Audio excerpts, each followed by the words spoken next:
welcome everybody to this second before the last talk that we're going to have. Here, again, the sponsors, you know them. Thanks a lot. What I'm going to talk about here is complexity in the company. Now, just to ask again here, who of you works in a company where you have, more than 2 or 3 people working together?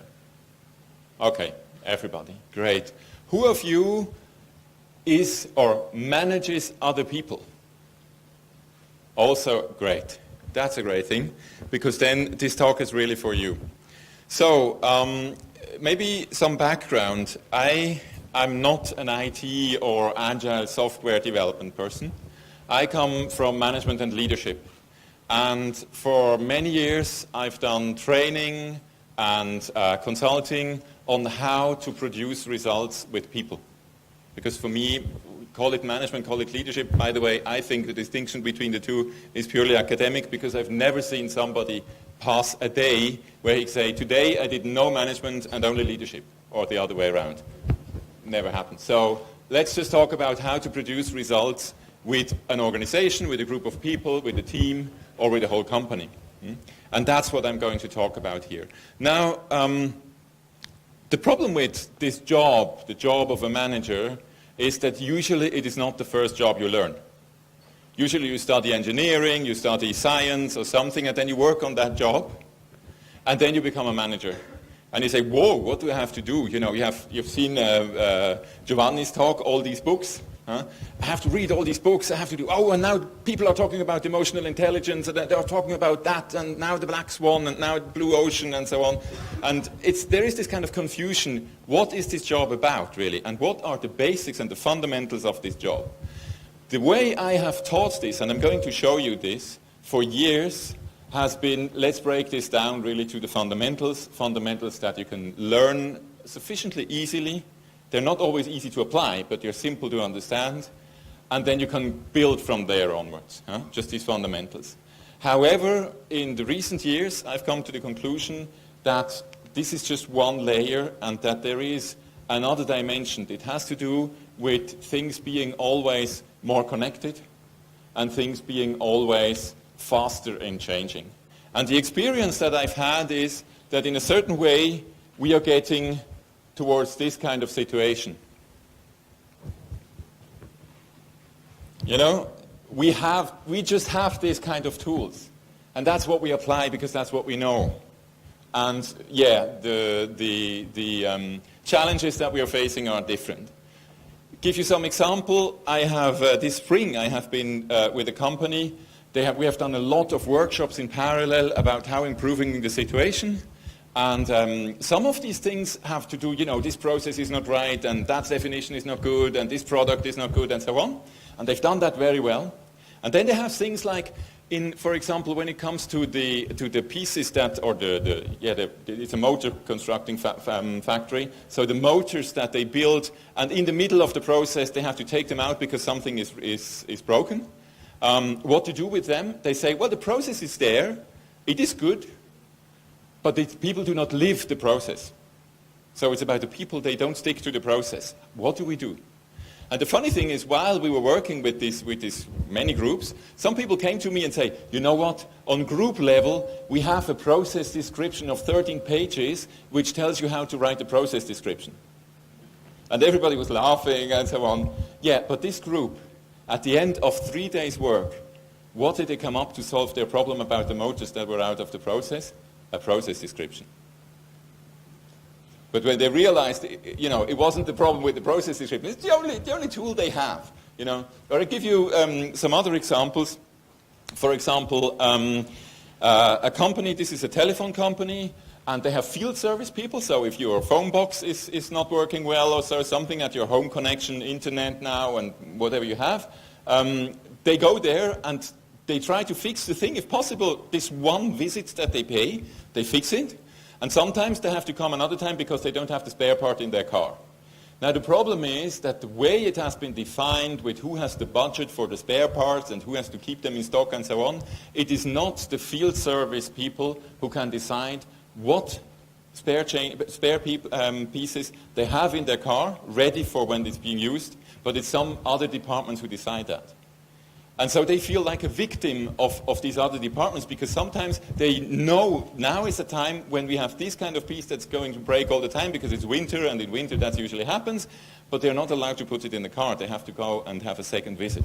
So this for me is a typical example of the tool not being at the level of the challenge. Or just to give you another example, this was actually a company that underwent a digital change. It was a company that was in Switzerland and Germany. It was responsible for developing films, the pictures. Remember the old time? I don't know how it went in Lebanon, but in our time you got these kind of, every now with the post you got these kind of envelopes, and you put the film in it, you write your address in it, you send it, and a week later you get the photos back. Now with digital, you can imagine that's no longer the case. Now they have quite well managed the change into the digital in terms of now we do calendars and books and things, and you can online compose your things, and people still want things on paper and they want a good quality. So for this company, business is going on. But they have one big challenge. And this is about shift and peaks and shifts. So it's a planning, how many resources do we need, when. You can imagine in the old times, what do you imagine? When were the peaks that all these envelopes came in with the pictures? So one is after Christmas, exactly. So this being Europe, another one was after the Easter holidays. And of course after the summer holidays. So you always knew at the end of these holiday times, you have a peak. You could plan for it, they had some people who are working part-time, so everybody come in and everybody work here, no holidays for the people of this company in this period. Now we're moving to digital. Do you have any idea when the peaks are of orders in the digital age to these kind of calendars and books and so on? So when do digital photos, when do they want to have them developed?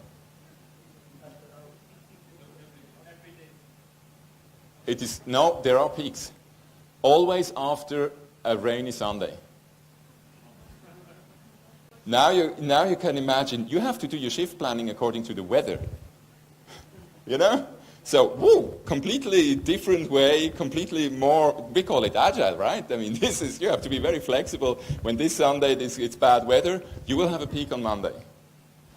So, a completely different way, and the old tools are not adequate. Now, before I go on with my talk here, I would like you to do something. You turn around, and, well, not everywhere, but sometimes you find people behind you. Hopefully you don't know them yet. And just in groups of 2 or 3, and sometimes you have to, make a few steps, exchange and find what is one example where you feel the same. You also feel you have this little cage and there is this huge challenge in your company, so that the tools, you would like to have a better tool at hand to manage the situation. Briefly, just a few minutes, talk about the situation and why you feel the tool is inadequate. And just in case somebody says, no, I have all the tools that I need, everything is adequate and so on, I could just tell you, maybe you think about something else. You think about why you're getting too much money for your job, because you're not really paid if you don't have any challenges. You're not paid the salary that you actually get. So I imagine everybody of you have some challenges. So let's just turn around, find people whom, if possible, you don't know. Present yourself. It's about 2 minutes per person. Just one example of what is it that's going on in your company where you think the tools, that's what we have, yes, but it would be better if we had something better. And we're going to work with that later on. Okay? Just take a few minutes. Okay, now I'd like you to switch. Let the other person tell an example. Okay, so I'd like you to come to a conclusion. Let's everybody face forward again. Now, I would like you to keep these examples in mind. We're not going to share them or something, but later on you can actually try to map them onto a system that I'm going to show you, or to a framework that I'm going to show you.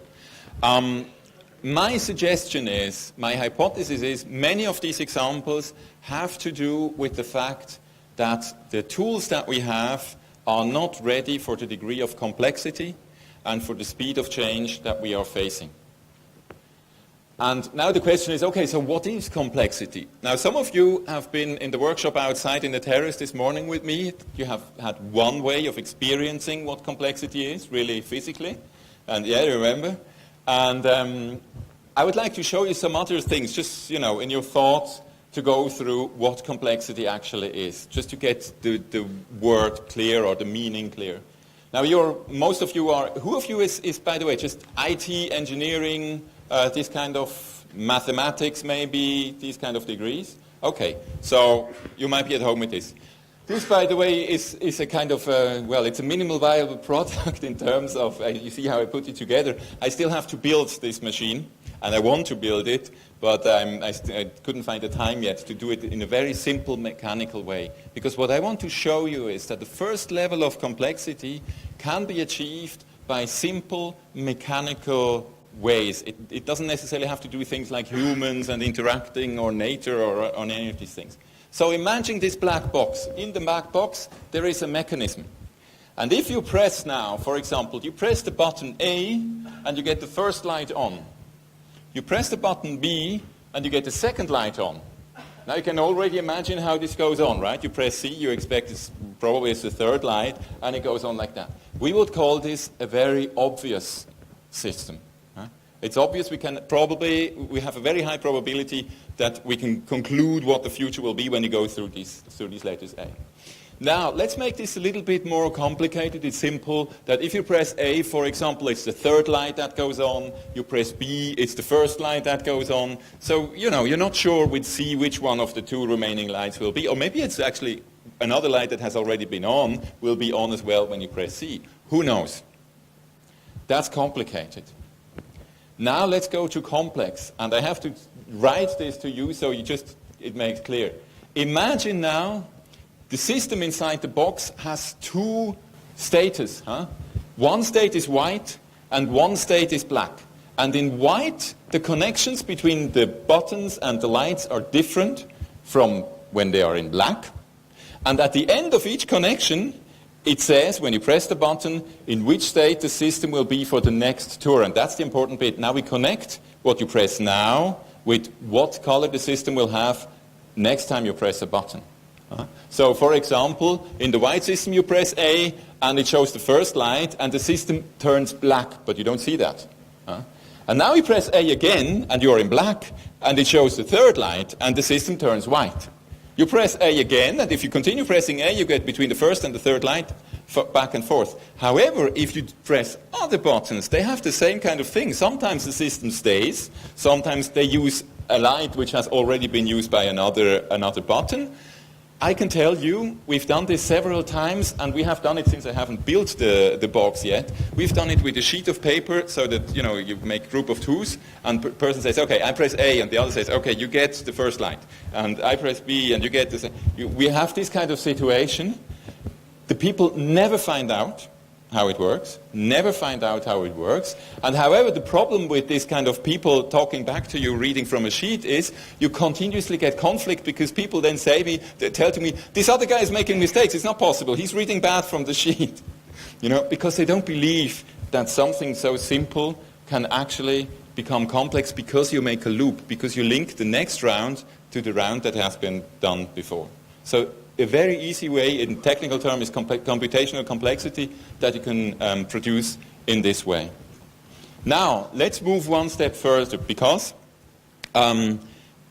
usually what we have to deal with when we are in a company, when we are dealing with teams, also when we are dealing with markets and customers, we have people inside.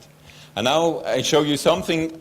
It's probably not so much of a surprise here, but just to get you the example here. The sound is not important, I haven't connected it. Now, observe this traffic and try to find out rules. What are the rules in this traffic? It's not true that there are no rules, there are many rules. But yeah, by the way, you will see a pedestrian just in a few moments coming from the bottom right, I think. Yeah, well.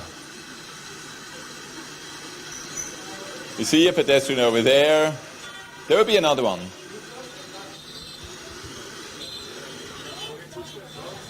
So, for example, One rule here would be never surprise the people behind you.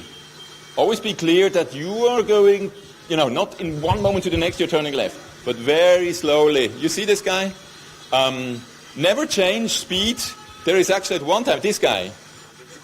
No, well, I don't. There's one guy coming very fast at some point, and he's the only one who almost risks an accident in here. So never change speed very quickly. Accelerate or brake very quickly. Yeah, exactly. Or for example, another one which I find very interesting is try to form groups with others. If you see in front of you a group that are going in the direction you want, you follow this group. At a certain point, you have then another group coming in, and you realize it becomes difficult, so you go behind the next group that's crossed, and the people behind you will follow and make the next follow. It's like these kind of grapes that people form like that. Huh? So there are several of these kinds of rules. Everybody just thinks about the angle in front of you. Nobody looks back to find out what's happening behind, because that's the problem of the people behind. So you have these several kind of rules, and then I will come back to what these kinds of rules are, that are actually guiding this complex system. Here, indifferent to the black box, we have people who think, people who interpret what they can see. So it's an intelligent reaction to what they can see. People who have an intention, they are not just passive and let things happen to them, like a leaf in a wind or something, but they have an intention. And what you also find out is that people develop a sense of identity. Who am I? What my role is? Maybe, if I have a big car, I can allow more things. People pay more attention to me and things like that. So you also have this kind of identity, which is the difference between a complex system with human beings and a complex system from nature, or even this kind of mechanical computational complexity. So this is a kind of introduction to complexity. Now, how to address the complex system? I think there is one important bit that I would like to point out. For example, if we talk about Agile, if we talk about the methods of Agile, you will find that often people also say, yes, that's exactly one way of doing it. And up to that point, I would agree. Many of the principles within Agile, if you look at the Agile Manifesto, you will find they are actually very intelligent ways of dealing with complexity. However, there is a risk, and the risk we are observing at the moment in Agile. I have several clients who talk to me, where the managers speak to me and say, I have a problem. Because these people before, they have been in waterfall, and they had their spec sheet with the requirements on it, and say, I just do my little spec sheet and nobody can say that I didn't do my job well. And they don't think left and right with whom they should connect and what they should think about, which is not on the spec sheet, but it would be a good idea, and so on. And now you have some of them who just, instead of the spec sheet, they take the story, and say, I have my little story, and I don't have to coordinate with nobody, and don't have to think about anything. And it's very difficult for Scrum Masters and other people in the team to kind of involve them and say, come on, open your mind, and be more, don't stick to your story in such a blind way. What happens at some point, I actually said, it looks like we are talking about the Scrum being something like the ISO certification. They say, okay, that's the way you do it, don't talk about it anymore, great, we don't have to think about it anymore, we just go ahead. And that's not good, because at that moment, we don't think about how could this system work in our context. I would like to give you a metaphor for that, and give you some Swiss example for that. Betty Bossi is a Swiss brand. It's actually an invented person. There was an author behind it who wrote these cooking books. So this is cookbook, recipe books, and it has become really a brand now. For the last 40 years, I think now it's in existence. And the great thing about these recipes is they promise they always work. So you don't have, it's not with these, put some egg in it and then it must not be hotter than 70 degrees, otherwise it will turn sour and things like that. You don't have these kind of recipes. You have recipes where a little bit more, a bit less, maybe you forget to switch the fire off and things like that. It doesn't matter so much. So they really have this high probability of getting a good result. That's a great thing. But now if you think about it, for example, as a student, I've used these books, and I've produced a lot of wonderful meals, and everybody said, you're a good cook. Well, I just followed the recipe. These recipes work well as long as you have all the ingredients that are on the list in your fridge. If you forgot something, you know. And that's the difference to somebody like that. This is Tanja Granditz. It's my hometown of Basel. She's the chef of the highest ranking restaurant. This is 2 Michelin stars. At some point she had 3, but now apparently she's lost one. But anyway, what's the difference between somebody like her, or even on a lower level, a chef in a kitchen, or somebody who has a lot of experience in cooking, and somebody who knows how to follow the recipe book? The difference is that you have to know a little bit about why these things are like that. And then you can start to deviate from the recipe. You realize, oops, this guy says now put butter in the sauce. I don't want it so greasy, or I don't have butter. Well, this is actually to bind the sauce. I can take flour as well. You have to know a little bit about which kind of sauces bind with flour as well as with butter and all these kind of things. So you have to know a bit more. Some people know it because they've learned some theory. Some people just know it from experience. The typical kind of grandmother's recipe. How much do you put in? Well, as much as it needed. Oh, great. What's that? I can't tell you. Observe. But you have a kind of another level of knowledge which has to do with why things are like that. And so I invite you very strongly, if you go into methods like Scrum, but also into things that I'm going to show you, don't just blindly apply them. Try to find out about the why, because then, for example, you can build your own version which works better in your environment than maybe the example that you have heard. It's not about, so many people, Giovanni before talked about the Toyota way. So many people making a huge learning journey for a lot of money, go 1 week to Toyota, observe something which is the product of about 30, 40 years of company culture, and then they say, yes, now we copy-paste it into our company. It will never work like that. You can learn the principles, and then you can go back and let your company grow something. And that would be an appropriate way. By the way, just when I said the word let, I find it very funny when you look to kind of senior managers, who sometimes have this kind of macho, I'm the great achiever and so on image. They like management as something when they say, that's about making things happen. And sometimes I like, just as a little provocation, to tell them, what about letting things happen? Letting things emerge. Just by creating the condition. Let's have a look what that could mean. So, next question. Who knows that? That's the Cynefin framework by Dave Snowden. Just hands up. Yeah, okay. Ooh, very few. Okay, so I'm going to give you an introduction.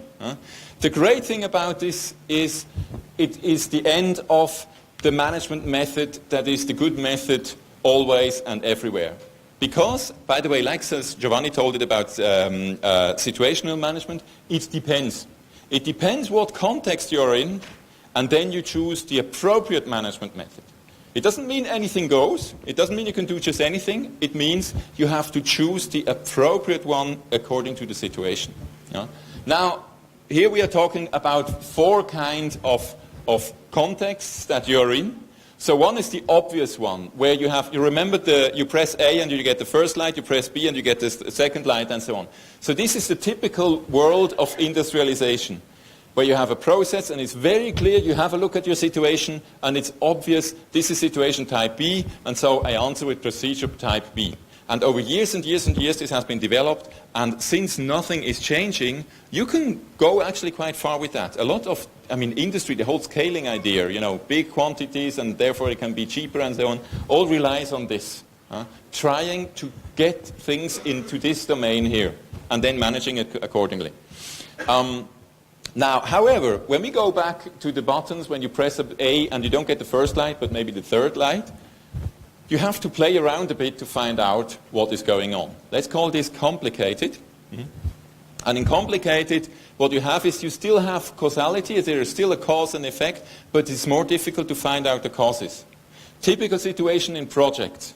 So you go, you analyze the situation, you try to learn about the situation, you use expertise, then you pull back, you make a concept, you make a pilot maybe, and then you implement it. Now this works well as long as the world is the same when you implement your solution as when you did the analysis.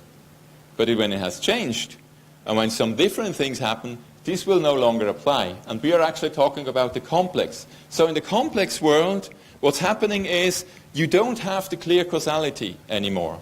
If something produces an effect now, and maybe a second time, and maybe a third time, you don't have the guarantee that the fourth time it will produce the same effect. What you have is maybe the disposition, the tendency to produce that effect. Now you can go and calculate the probability, I don't know, but you have to always prepare for the moment that this same connection will not work anymore. We talk about patterns. You know, people, for example, have patterns of behavior, and then something grave happens, positive or negative, and they change their patterns of behavior. That's exactly what we're talking about. And then we have the chaotic. By the way, so what you do actually is, instead of go and analyze, you actually try to experiment as fast as possible. And I'm going to show you just in a moment what you do and how you then work with your experiment. And then you have the chaotic. The chaotic situation is where you have complete random. Usually, for example, a crisis is like that. But also if you have completely disconnected people, the famous wisdom of the crowds also has some elements of chaos in that. You can't really predict what's going to happen. What you have to do here usually is you have to act as quickly as possible and learn while you're running. You learn and improve while you're running. But the important thing is to get running as fast as possible. It's the firefighter mode. You don't want to be in there as long, but also usually this situation is not stable. Either the whole thing dies or you recover from it. You don't remain in this situation for a long time. Okay, so you have these 4 domains and you already see how you should manage them in different way. I'm just going to give you, Dave Snowden, the author of this model, has a great example which helps you memorize it. Let me give it to you. Maybe some people have already heard it, but I think there are a minority here. So imagine you all either have or know children.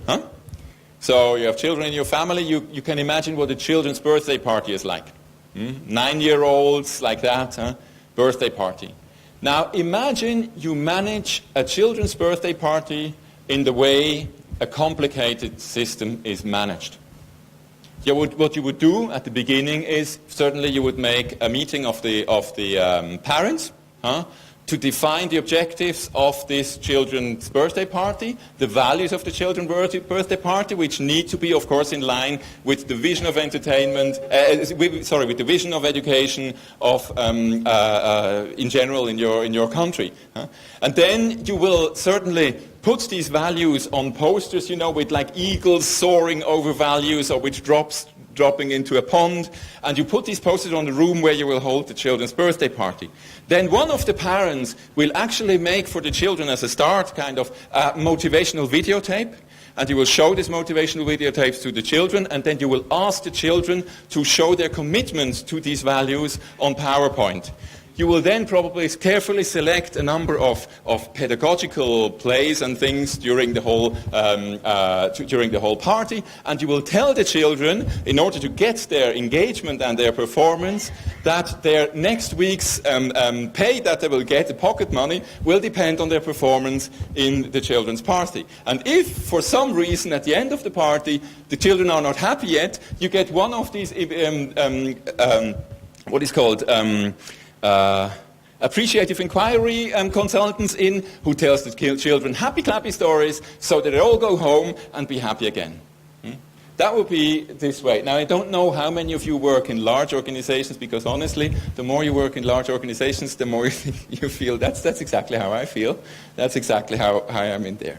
Now okay, so message, many times when you actually think it's a complicated world, but it's complex, because a children's party, I would say, is a complex situation, the tools for your complicated world don't apply. Maybe you have a connection to the examples that you have exchanged before at the beginning. Now, but how would you manage a children's party when you know and you go from the hypothesis, this is a complex world? Well, the first thing you have to do with a complex system is you have to draw some boundaries and say this is the limit of the system. So, for example, if you're in the garden, which is already great, we're going to not being fragile, right? We had that before. So when you're in the garden, you draw a line and says, look, anybody who goes into the rose bushes will die. And so you have a clear line. You maybe also have lines which are flexible. So for example, if you want children not to go on the street because it's dangerous, you say, don't go on the driveway. Because it could be that someone then by mistake goes on the driveway. It's not yet a dangerous zone. So you use these kind of buffers around your borders. Now you have defined your system. Now what you're going to do is you are actually going to make little experiments. You're going to throw in things, a football, a game, something to eat, and you're going to throw in one thing, and then you're going to look what's happened. If it pulls, if people start being attracted by it, they start playing it, they are happy, you leave it like that. Maybe you can actually feed it and make it stronger. If it's either exaggerated, which, when it's boys, usually that happens at a certain point, right? You have to be able to cut it down. Or if it kind of becomes boring, you bring the next thing. So that's how you go through the whole, and hopefully you have several layers of plan B and C ready in case this one thing that you plan to do will not work. Okay, then we come with this. Okay, then we come with this. And for example, I don't know, when you know that this year football was a great thing, we had a great football game and everybody was happy, it doesn't mean that next year football will work too. Because it depends on the context, not just by the children going, but also what was the last party they have been to and what are their expectations and so on. So this kind of probe and then find out when it's going, okay, let's give more to the fire and let it grow and let it become stronger. But when it goes bad, also be able to dampen it. That's the kind of way you want to react and we want to manage in a complex situation. And that's the great advantage of the Cynefin framework. Now, what I would like you to do, just to get a bit used to this framework, you turn back to the people that you have talked to before, you take the examples that you have told each other, and you try, what does this system, this framework, what does it tell you concerning the examples? So the first thing is, what situation are you in there? What's the challenge? Is this a challenge that puts you in complicated, complex, chaotic? Where does it put you? And when you were talking about insufficient tools, that you say, the tools we have, we're not really happy with it. What are these tools good at? Because often what you find is that it's not just bad tools, but tools which are good somewhere else, but not in this challenge. So please take a few minutes, just how easy is it to kind of place the stories that you have told each other into this framework, and also make a difference, is the tool just not good, but it belongs to that part, or does it belong to somewhere else? Okay, just a few minutes again. Okay. I hope you have managed this, because that's just a way of using this framework. One is place your situation so that you can then know, okay, which is the drawer we have to open and where do we have to look for an approach to deal with this situation. That's one of the big uses, of the big advantages of this framework. So, now I'd like to take a step back, because I told you for several years I've done this kind of basic management training. I would like to show you the model that we use. We use models on different levels, company level, but also on the individual manager's level.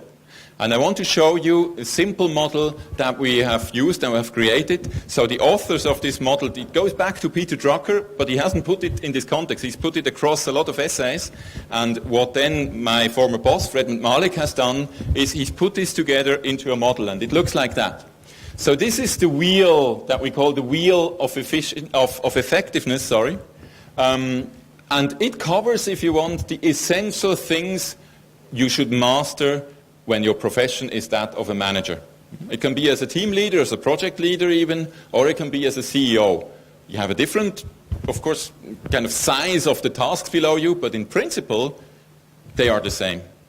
So what you will find is in the beginning, in the middle, you have a sense of responsibility that comes with your job. Like an architect has a responsibility that the buildings don't break in when that he builds, or a doctor has a responsibility to cure for patients and not just to do his research. At the same time, as a manager, you have a responsibility towards the customer, the company, and the employees.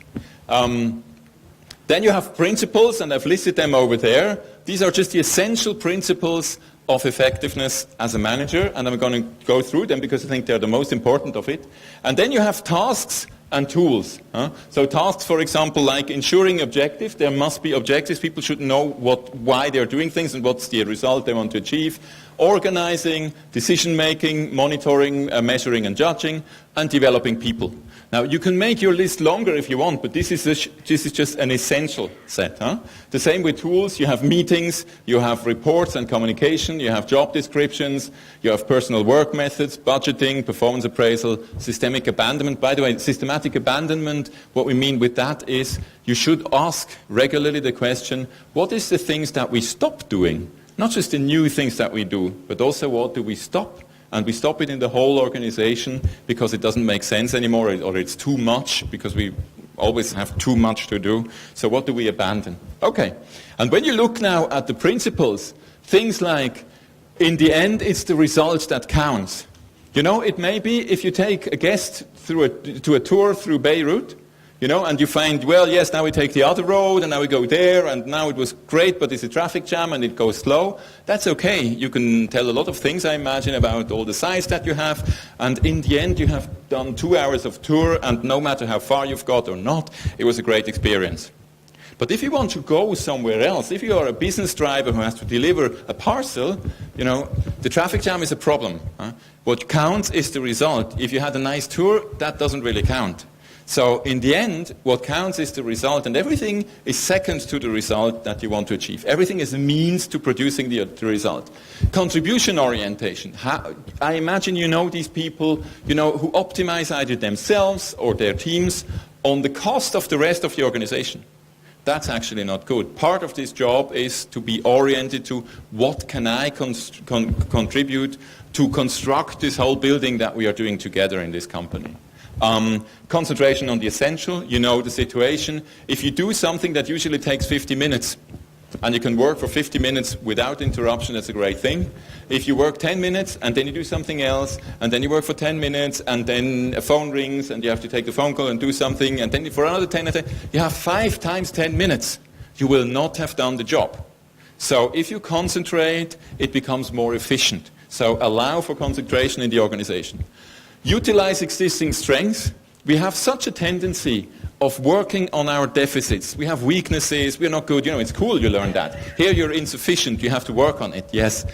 But when it's about the job, think about what people can do and how we can use them on what they are good at. Then they will be the greatest contributors. They will get the greatest results. They will be happy for it because it's a fulfillment that they get. So you have so many advantages. And only if that is not possible, because you don't have anybody who's really good at that, then you have to work on the weaknesses. But your first choice is optimize the use of the existing strengths instead of trying to turn a weakness into a strength, which is almost impossible. So difficult. Then trust. If you've lost your trust somewhere, you have to do so many things like inspections and contracts, and it's so difficult actually to manage people, especially when you want to manage for innovation, for creativity, for using the brains of the people and not just their hands. So building trust, keeping trust, not damaging trust is absolutely essential. The positive outlook as well. Pierre, you had me start 10 minutes late, so you have to give me that. Anyway, the positive outlook as well. Positive, I don't mean let's not look at the bad things in life. But let's always search also the opportunities and the chances in the bad things. Let's look at the bad things not in order to become very sad, but to fix them and then move on. So the positive outlook. And you see, just these principles, I personally have had, I've trained thousands and thousands of people, and this has been a part of this training in almost all of them. And this is the kind of thing that you can hang on your office wall or put as a screensaver. It reminds me of what is it really that you should be good at. And then maybe you start scribbling and adding your own things and so on. That's great. But just as a basis, I think that's very useful. Now, what I felt is that more you get into the complex world, more you get into a fast-moving world, this is a great basis, but it's not enough. Let's focus on the complex world, and let's do this with the same way, with some principles, with some activities. I don't call them tasks, because one of the things that happen in complex is that leadership is not necessarily only the things that the leader does, but something that happens in the team. It could be because of a team effort. It could be because of a document that actually, once we've written it and then we follow it. It could be by something that the leader does, but the leader is ultimately responsible that it's being done, but it doesn't necessarily mean that he has to do everything himself. So let's have a look at this version. So that's what it looks like. And by the way, just to give you the context, so Dave Snowden's company, Cognitive Edge, and we have co-developed this, and we are in the moment prototyping trainings on the basis of this. And we want to go on, we are not sure yet how, but we want to create some kind of community that you can join, maybe through a training, but then you can also stay in the community because there will be new things coming to that. This is just a selection of the essential, and we can actually then activate and keep this community active because we think the idea of evolving something is essential not only to the content but also to the way we want to give life to this thing. So you have the framework at the beginning. I think Cynefin is a good start. You have to have some mental models which help you deal with complexity, and you have to rethink some of your existing mental models because many of these are actually grounded in a complicated system, not in a complex system. Then you have the principles. Well, I'll go to the principles last because I want to say a bit more about that. You have the activities, like, for example, nudge for emergence. How do you create some framework conditions so that something emerges in itself amongst the customers or amongst your people, your team? How do you actually make a dynamic between exploring and being creative what's in the complex world and then taking it back into the complicated, because there you can structure it and there you can industrialize it and make money on it, and then come back again and get some innovation. And how can you have this kind of dynamic between the complex world and the ordered world? Making sense. This morning we were talking about the strategic storyline. That's exactly that thing. So making sense, managing constraints is about this opening and closing, how I said it with the children party. Experiment is clear. Manage by vectors. So you manage by objectives, great, but what if you can't define the end result that you want to achieve? You can just give a direction. So how do you do that? So we are building the kind of like smart objectives. We are building the same thing, how to build vectors, how to build heuristics, facilitate recovery. So this whole thing about how to work for resilience. And then you see a whole range of different tools that we can work. Distributed intelligence as a principle. So there is not the one truth. So you have to use the different perspectives and keep them as they are, and use this diversity of perspective and manage with it. You have to remove filters. Usually when you think about the classical reporting systems, there is so much that's getting lost. It's so much worth more either going into the situation and take some example and look yourself, or actually get a decision as fast as possible to the front, delegate, so that this actually works. The aligned autonomy, this morning in the workshop we were working about that. How can you make sure that people can act autonomously, but the general direction they take is the same? Work in small objects. If you think about Agile, that's exactly it. Don't make the huge plan and then implement it, but small steps, and always go on with the small steps. And resilient, now I can make a whole discussion with Giovanni from before. I personally have the impression that anti-fragile uses a definition of resilient, which is not what is used really in complexity science. There we're talking about the same. So you can take what you have heard from anti-fragile before and use this for the idea of resilience here. I would like to conclude here. I would like just to make a few examples. So one is about managing constraints. I had a coachee once, and she said the problem is that the people, this is about the high voltage testing lab, these people are very good in recovering from mistakes, but they're not good at learning. And one thing that she did is actually she said, okay, I'm going to let you have a morning meeting.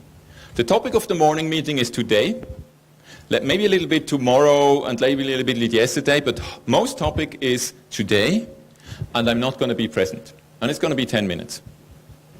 Not more. You would say, whoa, this is very little instruction. Start every day.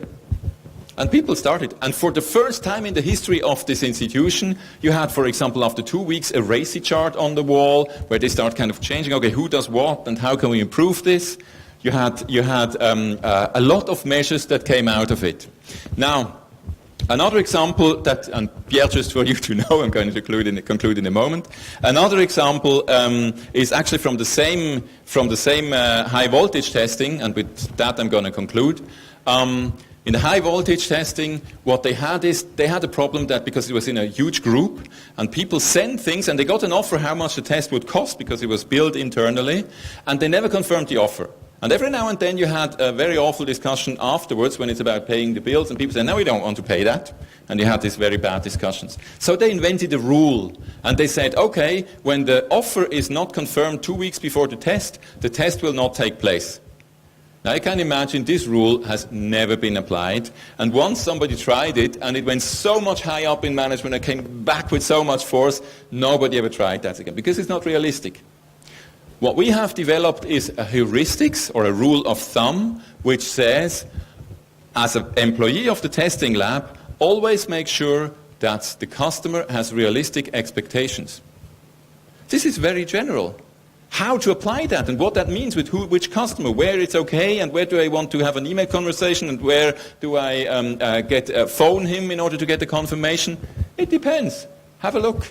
But you are responsible for the realistic expectations of the customer. That changed everything. So that would be an idea of how to manage, in this case now, with a vector.